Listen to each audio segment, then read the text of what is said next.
31 December નજીક આવી રહી છે એ પહેલાં રાજકોટ મહાનગરપાલિકાનું આરોગ્ય વિભાગ એલર્ટ થયું છે। 31ની ઉજવણી પર કેક, પેસ્ટ્રી સહિતની બેકરીની આઇટમનું વધુ વેચાણ થતું હોય છે, ત્યારે આરોગ્ય વિભાગ દ્વારા શહેરના સામાકાંઠે આવેલી બેકરીઓને ત્યાં દરોડા પાડી ચેકિંગની કામગીરી કરવામાં આવી હતી। સાથે જ આરોગ્ય વિભાગ દ્વારા કેક સહિતની વસ્તુઓના નમૂના પણ લેવામાં આવ્યા હતા। हाल આપણે બેકરીનું ચેકિંગ ચાલી રહેલ છે।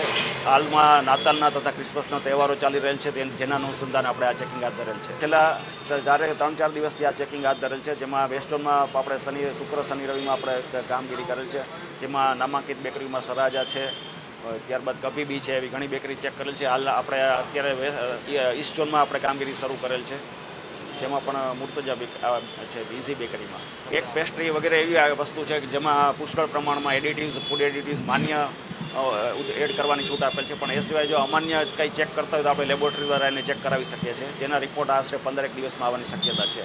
જેમાં જે નમૂના ફેલ થશે, સબસ્ટાન્ડર્ડ છે, અનસેફ કે મિસબ્રાન્ડ, તેની સામે આપણે કાયદેસરની કાર્યવાહી કરશું FSSA એક્ટ હેઠળ।